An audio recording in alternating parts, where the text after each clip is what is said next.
Today what I want to talk about is really the water quality of Delavan Lake.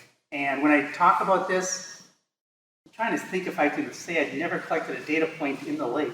And I might not have. I'm the speaker for the US GS. I got Reed Frederick with me right now, and he's doing a lot of data collection, Ben Sievers, but we've been collecting data on this lake for, I think, pushing 40 years now. So this goes back prior to the rehabilitation for just a few of you I recognize from a long time ago that are involved with.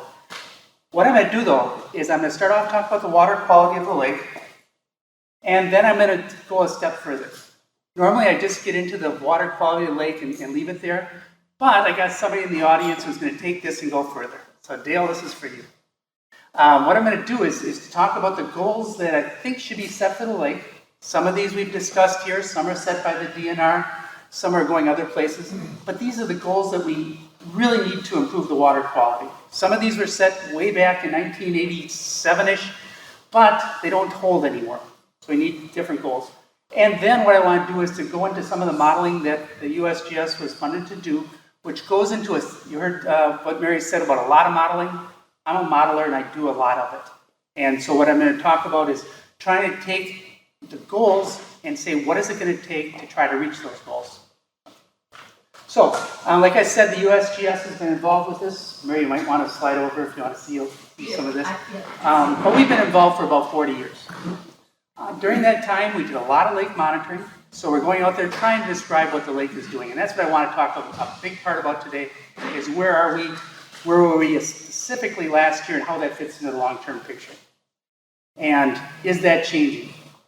Sometimes you want it to change. If you were back in here in the early 1970s, 80s, you want it to change badly. If you were here last year, you'd probably say, we're fine.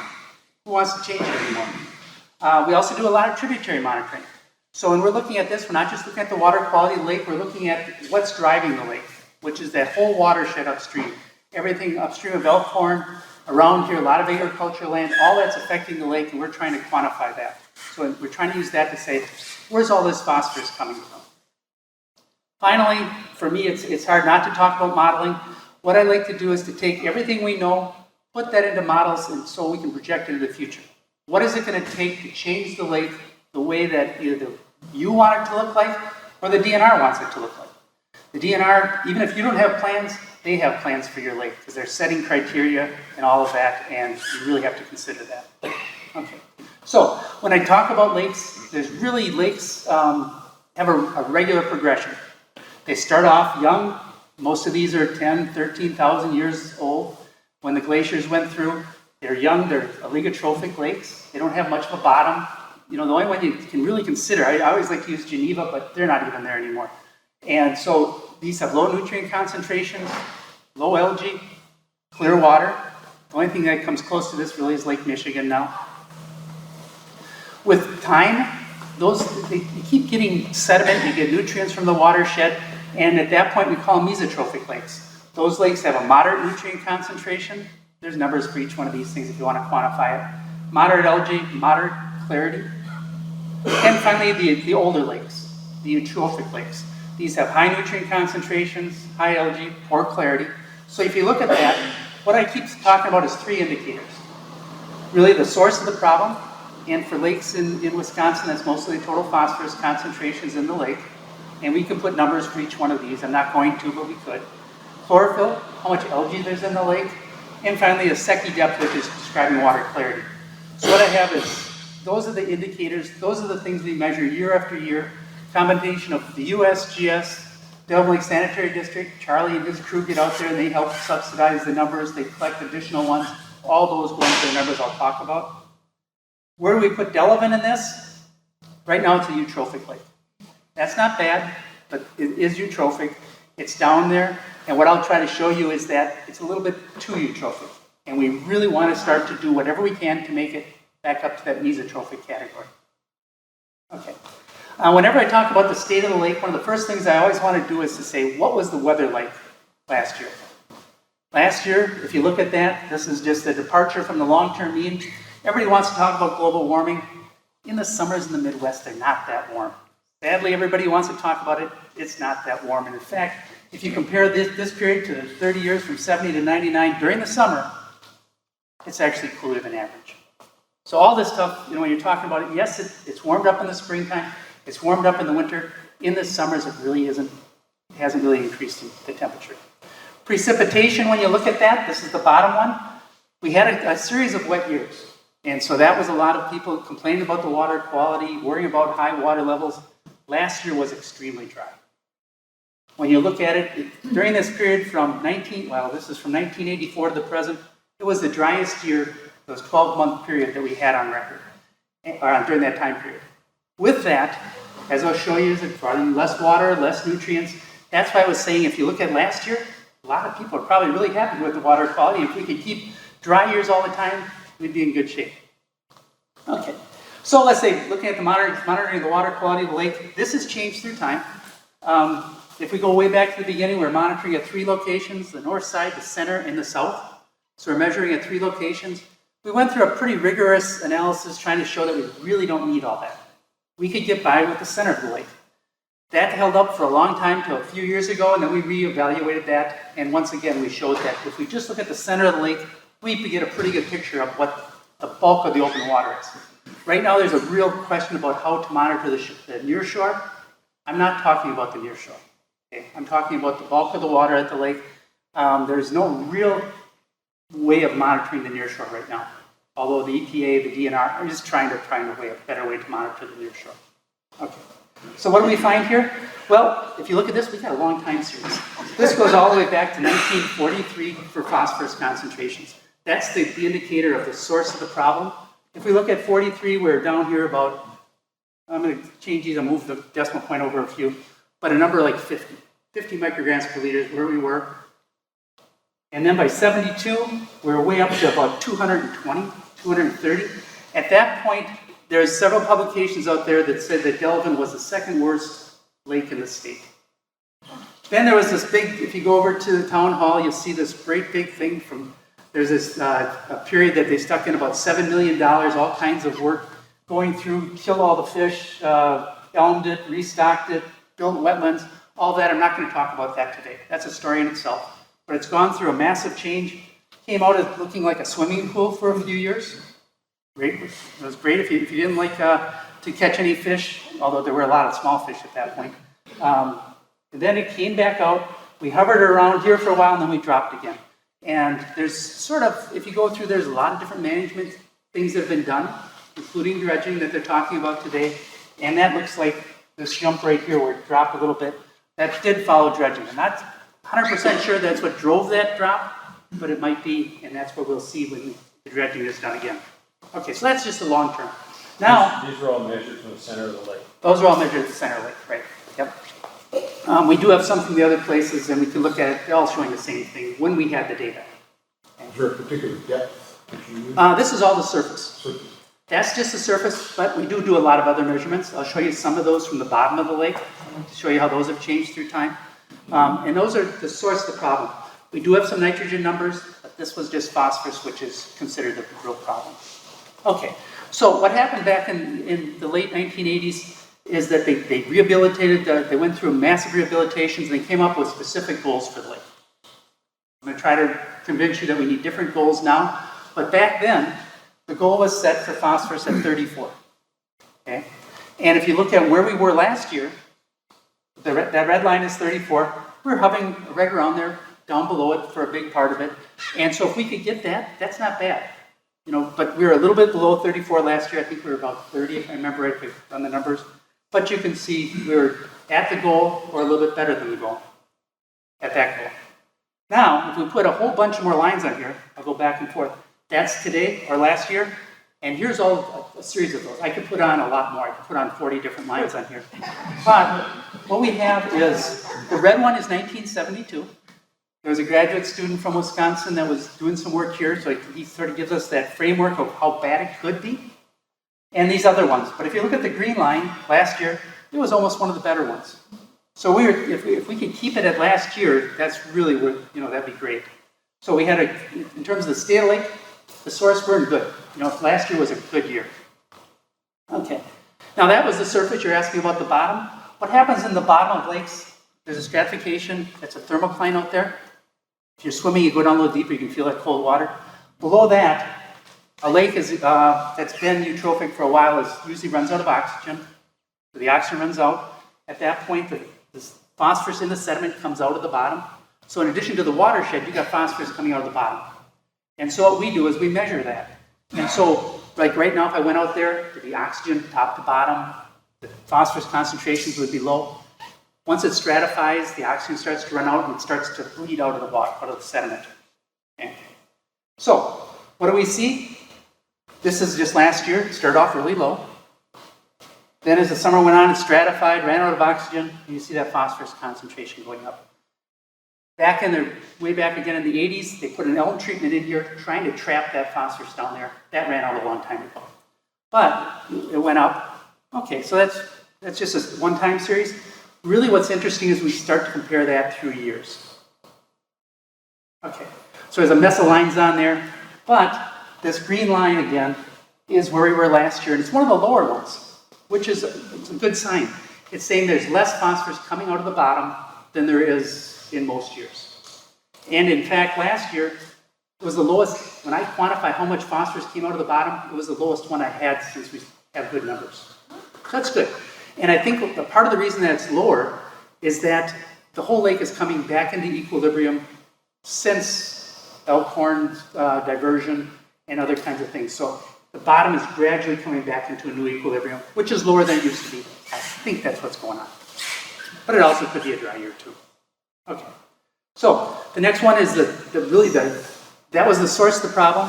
What that does is it produces algae, and we measure that with chlorophyll concentrations. And the goal back in the 80s, was to keep that below 15. I'll try to show you that 15 is way too high. So the goal was to keep it below this 15. And if you look at that, we've been below it. We had a very good May. We had a very good May concentration, almost down to 0. So it was very clear water, very little algae in the water column. Bounced back in June, and then we stayed below 15 for the rest of the year. So that's really what we're trying to do, is stay below for 15, at least for right now. Okay. Where does that compare with other years? So here we are, and let me just show you a bunch more. And if you look at it, it's still one of the better years. So overall, in 2021, we had a good year for phosphorus, low chlorophyll concentrations. How about water clarity? Back in there, they set a goal of 1.5 meters. The goal was if you stood there, you could see your toes. You couldn't used to see that. It used to be if you saw 3 feet, if you saw your knees, you're doing good. The goal was to see your toes. And if you look at that, when we had that really low chlorophyll concentration, we had extremely good second depth. We're looking at 23 feet that you could see down, and it stayed high for the rest of the year. But is 1.5 meters good enough for most people? That's open for debate. And in fact, I'll talk about it a little while because the group decided that's not good enough for this lake. Okay. And if you look at this, the green, it's on the better side of most of those years. It's toward the high side. Okay. So where do we overall for the whole year? The top is the phosphorus, the middle is the chlorophyll, the bottom is the secchi. If we put on our goals, we beat the goal in every one of those. Okay, so we had phosphorus lower than what the goal was, chlorophyll lower, and also better water clarity. Okay, so if we go back to this, we see this logical progression of time, and what we'd really like to do is to get it back here, and it's really driven by the amount of phosphorus coming in from the watershed. And we're measuring that. So I want to next go through and talk about the phosphorus coming in from the watershed. We're measuring it at Mound Road and Highway 50. To do that, again, remember it's a very dry year, so it's going to have an impact on this. We look at that. For anybody who's driven down the road at down Mound Road, you'll see a big silver box. That's the kind of thing that we measure the stream flow and how much nutrients are coming down the river. So inside that box, if you were to open it up, you see a little refrigerator. This thing automatically collects the samples. We don't need a person out there, collects it, puts it in a bottle, puts it in a refrigerator, so it's almost like in the lab by itself. The other side of the box is a tank that tells you the water level, and from the water level we get how much stream flow we have. And from that, we can sit back for the most part, although we have to do some adjustments, and that's what Reed and Ben do go out there to make sure we're getting the right numbers off there. We can get a continuous track of what the water flow is doing. This is measured every 5 minutes. We can go out there and tell you what it's doing all the way through. The red lines is where we filled it in. There's either ice problems or something where we estimated it a little bit. But when you look at this, very few events last year over 100 CFS. Normally we have a bunch of those. And in this year it was a very dry year. Normally I'm showing a lot of, quite a bit higher. So with that, I can tell you how much water went through there as a whole for that every day of the year or the year as a whole. And if we looked at how much water went through there, that's that last blue bar. It's way down compared to other years. And the phosphorus loading on the bottom, if you looked at how high we were in a couple of those years, if you could see that, it says 8,000, so it was really high. This past year, we're at about 1,450. Now, the overall, based on the earlier modeling, the goal was to keep the loading under 1,900. And from here, even an extremely dry year, with everything else, it was 1,450. So it's a big part of it. And I'll show you, even in that year, we're higher than what the goal was set back then. So what I do is I use that, all that information to come up with how much total phosphorus is getting into the lake. And to do that, I'm basically saying the phosphorus input is equal to how much we measure. And that's just over at Highway 50. We try to use the past studies to try to extrapolate that to Brown's Channel and all the other places to estimate how much is coming in from other inflows. Charlie probably remembers this. A few years ago, we did a lot of data collection with rainfall, trying to figure out how much phosphorus comes in from rainfall. And we're using that today to estimate how much is coming in from precipitation. Groundwater, there was a study back in the 80s, and I don't think it changed too much to try to estimate how much is coming in from groundwater. And internal, I was using that temperature or that phosphorus profile at the end of the summer to find out how much came into there. Most of the models don't use this internal load number, but we wanted to estimate that anyhow. Okay. So if we look at how much came in 2021, we estimate about 3,000 kilograms came in. If you remember, I wanted to keep below 2,000 according to the earlier modeling. I'll show you that. Actually, that if we can keep it there, that's plenty good. If we can keep it there, because there are some flaws in the earlier modeling. Okay. So now, if we look at that through, yep. Where do you budget like runoff just from the surface, not going into a creek? Do you Ultimately, well, it depends. If it doesn't get into a creek, you'd have to get to the lake one way or the other through groundwater or through the unmonitored areas. So I would say most of that's probably this unmonitored area. Okay. Thank you. Okay. So what I've done is I've taken this and I've gone all the way back. I've gone back to when the first study was done in here in 1972. And that's actually before all the work done in Elkhorn and everything else. I was able to quantify that, estimate about 12,000 kilograms. Then came the study that's our reference point, 100%, about 8,000. So that's about where we were several years ago. Then we went through this massive rehabilitation, dropped it all the way down to 2,680. Okay. If you remember, that's even too high, even in a real dry year and without other things. Then we get down into this, I'll just go all the way through. We've been hovering around here. It doesn't look good. It looks like we dropped about 20% after all this, but that's with the increased stream flow. When we look at this last few, 2013 to 2020, there are several very wet years in there. Okay. So what I'd like to do, though, is say a lot of the stuff in the watershed has been working. And the way I do that is I take that total load divided by the flow, and that gives me something called like an average concentration, volumetrically weighted concentration. If you look at phosphorus on the top, it's dropped about 40%. So that means really all that management, all the work that's being done, the stuff on the dredging of the ponds, everything else, has resulted in about a 40% drop in concentration. So there has been a lot of good stuff being done. The sediment it's dropped out. Even though there's a lot of talk about how much sediment gets across, it could be a lot worse if it wasn't getting trapped in all these other places. It's only about 10% of the sediment that's coming in is even getting that far, nevertheless to say it made it over to the outlet. All right. So, how is this? One of the things I've talked about is the water quality, how it responds to the phosphorus coming into here. And there's been a lot of talk about the biology affecting things. And what it does is the biology can take up nutrients in different ways, and it translates that into the amount of algae. So if we go back, the one way of doing that is to look at the trophic state index. It's a way of taking phosphorus, chlorophyll, and SECI, put them onto the same page, and they should all give you roughly the same number. And so if you looked at it early on, in this, before the rehabilitation, everything was sort of telling you the same thing. And then after that, you see a lot of different things. All of a sudden the red line hops up on top. That's saying that phosphorus is telling you lake should act one way, but the chlorophyll and secchi say it's acting very differently. And what I'm going to try to show you is that biology is having an impact on this. And the kind of fish, the kind of bugs, and other thing in the water column are affecting the way we're seeing a lot of this. Okay. And I'm going to try to convince you that there's 4 different periods in here. I'm going to try to convince you that something happened here. These last two are a little bit harder to see. But when we start looking at the bugs, there's 4 different periods in the lake. And a lot of this has to do with some of the theories that go back into the 80s with this biomanipulation. Before this whole 1989 period happened, this is the way the lake looked like. It was loaded with carp and buffalo, very few perch, little dinky zooplankton. Those are those, if you looked under a microscope, you'd see these, they're all really small. And that results in a lot of algae coming in, because these little zooplankton are not very good eaters, and so a lot of algae come out. So you just can't keep up with it, and so you end up with a lot of algae. So that was where we started off before 1989. They went through a massive rehabilitation. They went through here and killed all the carp, replaced those with walleyes, mostly walleyes. The walleyes were very good at eating other fish, the perch and so forth.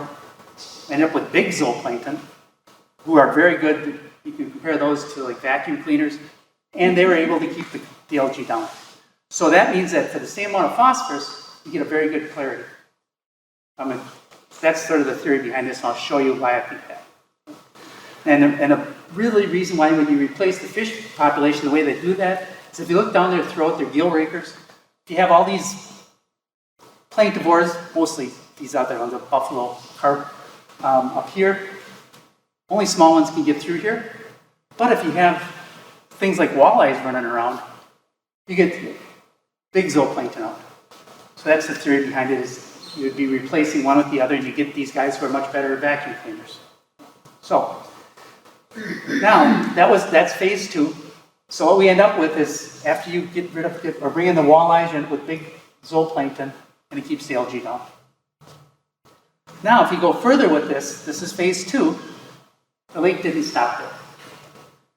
Pretty soon, as we go through time, there aren't that many walleyes out there as there used to be. More carp coming in here. Now, for the people who like to go out there and catch a lot of fish, a lot of bluegills and stuff, there's a lot of them out there. And so those came back, and what we ended up doing was having the smaller zooplankton back into the thing. So we're gradually reverting back the biology back to where it was before. With even more time, what we see is that there's been a transition even from that. These little bugs in here start to switch from one species to another, with a lot of other things happening, and ultimately it's even gotten a little bit worse. So what happened is we've had this biology going through phases. And to try to show you that's really what's happened, here's the walleye population. Then you'll appreciate this, we were talking before. We were up to, I was wrong, it was 60. Okay, but it dropped way down, and now we're about 2 or 3, which sounds terrible. That's more of a typical lake. And the units are fish per acre. So what happened is that the walleye dropped down. We don't have near as many walleyes as we used to. Now I want to go beyond the fish. Let's talk about some of the other things, the zooplankton and things. So we collect those in a little bit different samplers. Go out here. These are the kind of things we're looking for. We're looking at Daphnia, different kind of zooplankton. And yet another one. Okay. And so what we've been doing is we measure that every year. This is the one thing we still measure at 3 locations in the lake, average it together, get a little bit better number. And if we look at that, you can see, even if you can't see the specific numbers, you can sort of see that there's different periods in here. We started off over here, we went into a period with a lot of these big ones. We could have stayed there, we'd have been in good shape.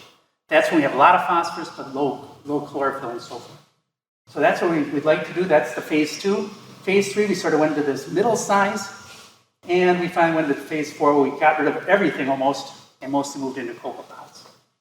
And what that ends up doing is, so we have 4 different phases. This is where we were, only had mostly zooplankton that like to eat blue-green algae. Now we're into copepods. So it's gone through a transition.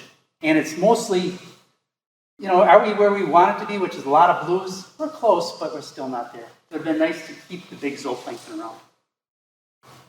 What does that do to the algae in the lake? Well, there's really only really two different things. We had the during phase 2, we kept the algae down because we had those big zooplankton eating a lot. And since then, it sort of bounced back and we got regular amount of algae.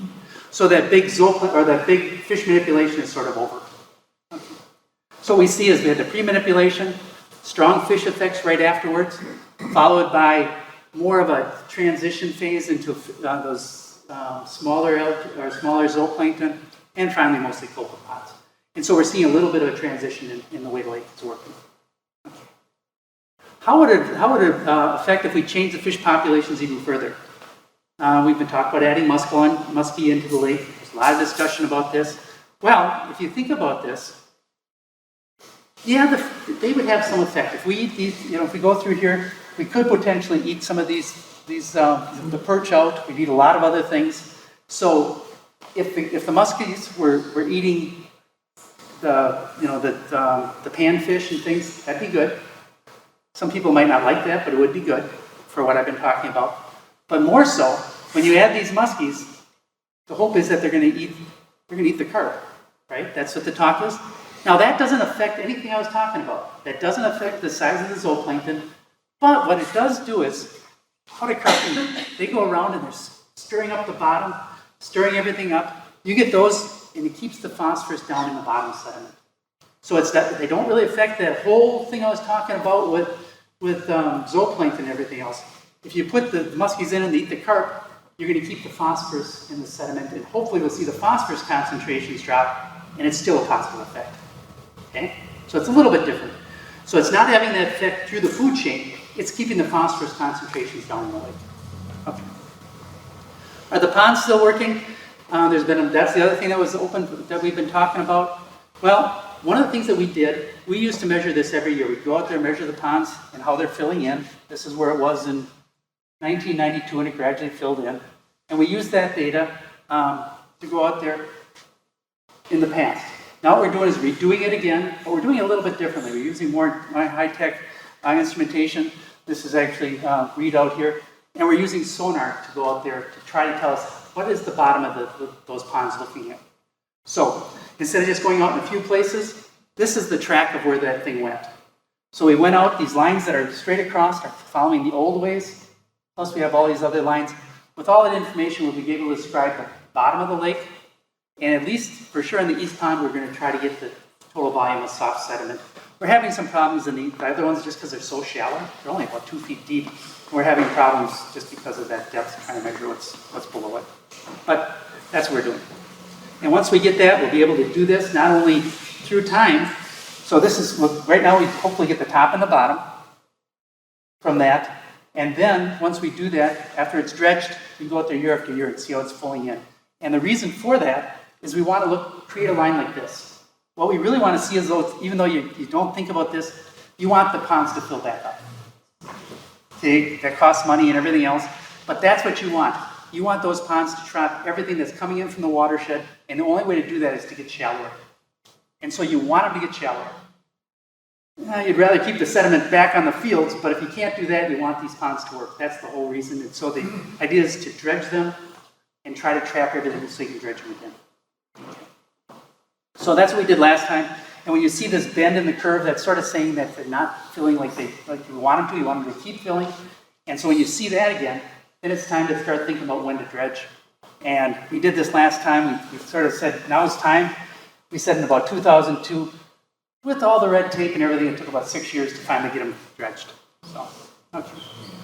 So, what is the importance of all this monitoring? One is to be able to tell you what the conditions are, right?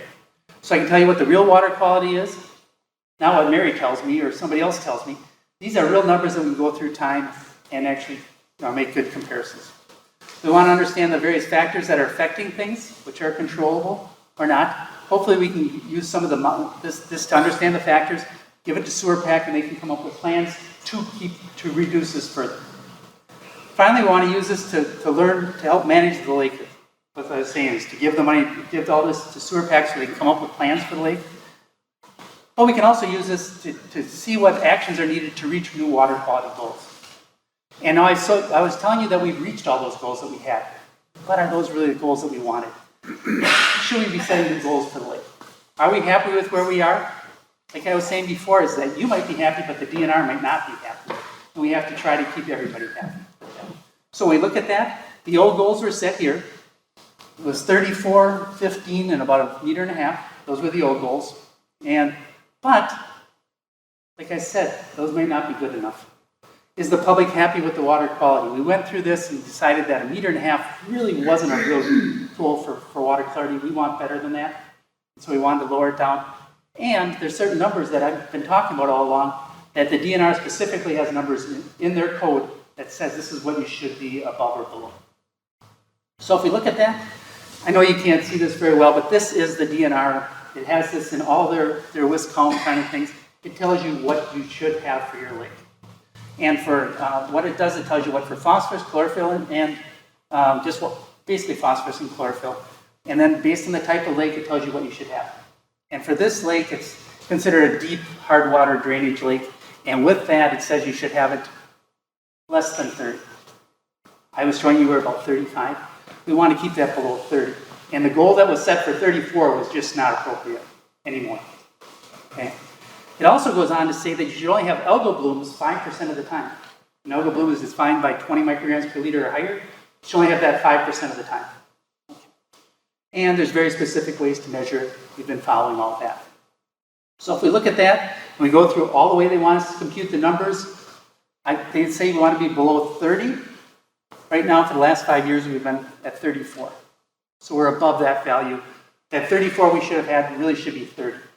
And we're right at the original goal when you average the last 5 years together. But that's still a bit high. We want to bring that down to 30. Which of those did the DNR use to place us on? Not this. No. I'll show you in a second. All right. Okay, so, but the lake is listed as impaired for this reason in a second. So it's right here, it's sort of hard to see.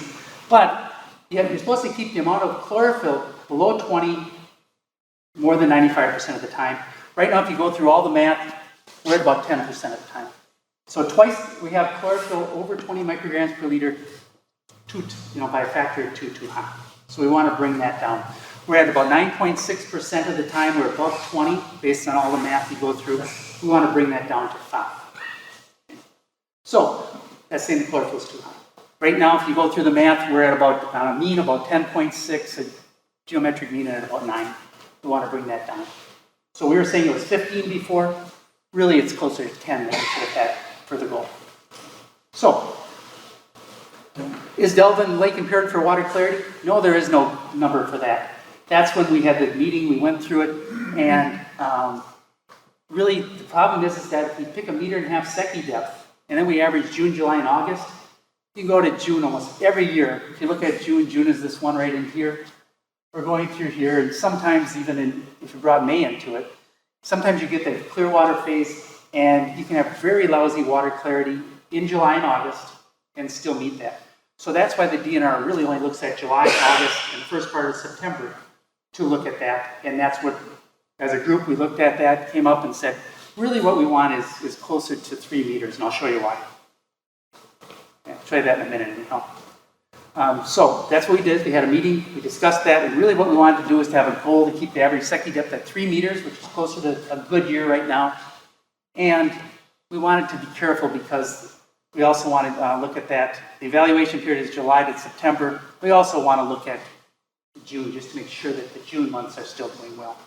But if you can keep the late summer up, your Junes are going to be good. Okay. So if we look at those periods, the July-September period, that's shown here in blue. And really this is what we're trying to do is to take it from where we were, which is 1.5 meters. We'd really like to see it up here. And if you look at that in the last 5 years, we've had 2 years better than that. Last year and the year before that, we had clarities better than 3 meters. We'd like to keep that there all the time. So now what I want to do is to go through and see what is it going to take to do all of that. So the goals of the study is trying to figure out what is the phosphorus loading that we need to do this. Once we can come up with those numbers, we can put those into the management plan and figure out ways to get the loading down to those numbers. The earlier number was about 1,900 kilograms. but I don't want to go into that, but there was some flaws in that earlier modeling. We also want to see the lake, if it is impaired for chlorophyll, we want to see what loading we should have to bring that number down. So the algae is only a problem 5% of the time. Okay? So what load reduction do we need? And finally, we want to see what load reduction do we need to keep the phosphorus, which is the source of all these things, below 30. So to do that, we need to know where we're starting off. What's the baseline? What is the starting point? You need to know where you're starting to figure out where you're going to go. So what we're doing is, at least I decided, was that we'd use the last 5 years. That's what the DNR likes to do. So I used 2017 to 2021, had a wide range of conditions, and try to figure out what it would take to get that 5-year period down to where you want to be for all those constituents. So we already had a goal for phosphorus, which is 30. We know sort of what we want for chlorophyll. We want to reduce its frequency, but we want to convert that into an average. I'll show you how I did that. And then finally, we want to keep the Secchi depth at 3 meters. Okay. And for all of these, what I'm trying to do is, this is going to get a little bit technical, so if I see people dozing, it won't surprise me too much. But what I'm going to try to do is develop a response curve. So for every loading, I can tell you what the lake should look like. And it's all about trying to get these response curves, and then we translate that into what you have to do in the watershed. So first of all, we want to figure out a response curve for total phosphorus. Came up with 2 different ways of doing that. Chlorophyll, again, 2 different ways of doing that. I'll show you that in a minute. And finally, for total phosphorus to keep the Secchi depth, with one way of doing that. I don't want to go into the specifics. I'll show you that in a second. But what I'm trying to do is get response curves. So I get a total phosphorus, given the phosphorus loading, chlorophyll, given the phosphorus loading, and so forth. Okay. So first of all, we want to figure out what chlorophyll we want. So I went through a bunch of math, and I said, okay, if this was, I was saying it was 10% of the time, went through a bunch of math to make that turn into a 5. And that means we had to bring the phosphorus concentration down from about 8.9 down to about 7.2. Not a real big drop, or the mean that you normally do, from about 10.6 down to 8.6. So about a 20% reduction. Okay. Now we got the goals. So here should be the goals of the lake. 34 was too high. The DNR said it was too high. It really should be 30. For chlorophyll, it should be 7.2 based on what kind of responses we see out here. And we set the Secchi depth. Now that's not by any statute or anything else. That was just a local decision. And we can talk about that if that's not, now that I have the response curve, we can pull them off real easily. To get this, we need to reduce the phosphorus loading, but the real question is how much. And the way I'm going to do this is through it's a mathematical equation, a model, that says that the phosphorus concentration in the lake is equal to how much is coming in from the loading, divided by a function of things about how deep it is, the residence time. And with that, I'm going to try to come up with a curve on how things should respond. So first of all, we need that phosphorus loading to the watershed. I talked all about that before, so we have that. We're in good shape there. Okay, and so the question there is just, it's just a few of the assumptions I made to try to make this into a long term. Because we don't have the unmonitored areas. So I went through, looked at the data, and it just assumed that everything from the watershed dropped by 25% from what was measured in 1980s. And that was based on what we're seeing in other places. So that's a little bit out there. But the only way we're going to know that is to basically monitor Brown's channel. And that'll help us to see, is my assumption valid? Okay. But we had everything else. Okay. So what we have now is, if we looked at that 5-year average, if we include internal loading, most models don't have that, but the external loading is about 6,500. So that's where we are today. And the question is what do we have to bring that down to reach all those goals? Okay. So the first one I wanted to do is look at phosphorus, go through this equation, and I can go through here and just change the load, run through the math, and with that, we can see how the lake responds versus what we measured. So for 1 year, that 5-year period, if we went through there, how well does the model work? It actually comes out pretty close. This is calculated versus measured. It's a little bit off, but not terribly. So we measured 37, the model says about 49. So that's a little bit worse than I see, but I think what's happening there is that we're having a couple things. This is sort of what was brought up before. There is some short circuiting going on. We're losing some of the nutrients that are coming in, going out the other end, and maybe the full effect of the load is not affecting things. The other thing is a lot of the nutrients are going into the plants instead of going out into the plankton and things. So there's a couple reasons why it might not work. But what we do is we calibrate the model to that. So anything that the model said, we just change it. drop it by that 30%. So now we have this approach, we go through that, and whatever this model says, we'll drop it by basically the 30%. And we come up with a curve like this. So this is that response curve that we want. What that tells us is, if we have, basically today, it comes up to that 34 that I was talking about. So we can go through there using that curve and tell us what do we need to drop the phosphorus load. We want to drop it to 30, so it's not too much of a drop. And it says to do that, we have to drop it by about, I think, 17%. And so that says that what we really want to do is get that down to 5,500 kilograms. So that's just going through. So what we now have to do now is to find a way to get it down to 5,500. Now that's going to be working the ponds, the watershed. We want to get it down by, if we get it down, it's not much of a drop. We're trying to go from 34 to 30. And that says we need about a 17% drop in phosphorus load. Okay. How about chlorophyll? We want to develop a response curve. Well, what I did this was a little bit of trickery in some ways. I translated phosphorus into chlorophyll using this TSI thing. And so if we look at that, just take the last 5 years, overall, if I took phosphorus and chlorophyll, it's almost 1-to-1. So if whatever I can come up with the response for phosphorus, it should be the same as chlorophyll. But I'll still calibrate it based on what we measure. So we go through here, basically we get the same shape here as we get here. We go through that whole thing, and we get the response curve for chlorophyll. From there, I do a little bit of calibration, but we can go through there now, and to try to get it down to that phosphorus, the chlorophyll concentration, we just go over there, read it across, and we need about a 20% drop in loading. And so from that, it says about 5,200 kilograms is what we want to get it down to. If we get it down to that, we should be able to keep the chlorophyll down. I went a little bit further with that. I took another model, went through it very similar to what I talked about before with that Canfield-Bachmann model. Went through here, seen how the model performed, developed another curve, went through all the math, and it came out about the same. So I have two different approaches. Both say we need about 20% reduction from those 5-year periods. Okay? Finally, a Secchi depth. Went through again the same general approach, came up, took the TSI relationship, translated it down. Now I have to, because if you look at this, Secchi depth is always below the red line. I have to multiply whatever I come up with phosphorus, drop it about 10%. We can use that, come up with a response curve again. And then what we do is we go into there, said, okay, we want to get a 3-meter Secchi depth, go across, and we need about a 35% reduction. So it's saying that if we want to keep the clarity down at 3 meters, we're going to need a little bit more. Well, what we have now is sort of this range. We have somewhere between 17 and 35% reduction to reach all those goals. Okay? So if we put that all together, first of all, I would say, well, the DNR is suggesting we want to have a 30 microgram per liter for total phosphorus. You can figure that needs to be about a 17% reduction. For chlorophyll, to get that only occur 5% of the time, we have to drop that down to 7.2 micrograms per liter, and that's about a 20% reduction. And chlorophyll, actually there's 2 bars here, I didn't get into it. One was to keep the phosphorus, or the clarity good in the late part of the summer, one is the earlier part of summer, but that's about 35 to 40% reduction. Okay?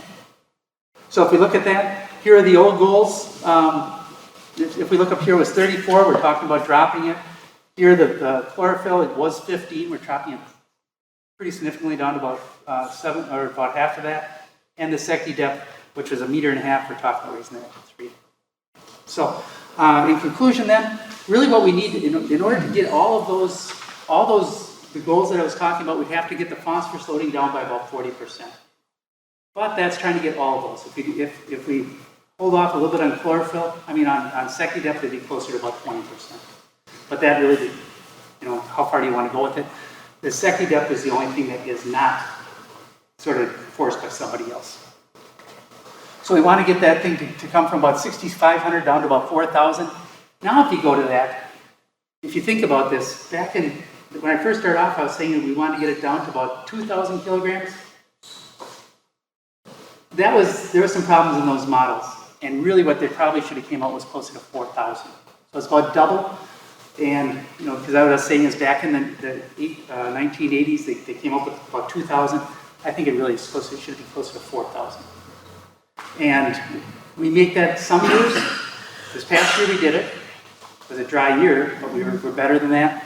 Now, based on that other model, even that year we should not have reached the goals, and we did reach all those goals back then, so that gives us a little more confidence in this number. So we want to drop it from about 40%, we get all 4 of them, all 3 of the goals, and it depends on how far we go with that. So I'm suggesting the new goals would be total phosphorus, they said 30. We could think about 24, that's that mesotrophic one. To get it so it's not listed as impervious, you go to 30. Yeah, if you want to go all the way to mesotrophic, that's 24. The chlorophyll, which based on the DNR is 7.2, and the Secchi depth is 3.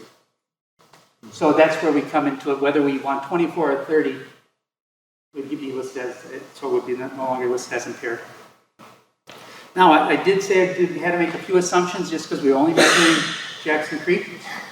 We are going to start, we were talking about earlier, we're going to start monitoring Brown's Channel. That'll tell me a little bit more about how I'm extrapolating across. We're also trying to look at improving the short circuit estimates by sampling at the outlet. We're trying to figure out how much is really getting through there. Anybody who's been to the outlet, you've talked about that. There's actually a lot more phosphorus leaving the lake today than there was in the past. That's because there's so many, the weeds are dying and everything else, and so we're seeing higher concentrations. So some of it is short circuiting, and that might be part of the reason why I had to make that correction in my models. So with that, I'll stop there and see if anybody has any questions. Thank you.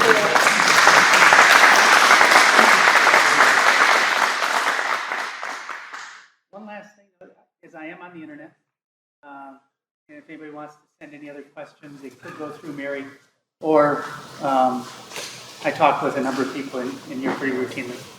So, Thank you. Thank you. Thank you all for coming.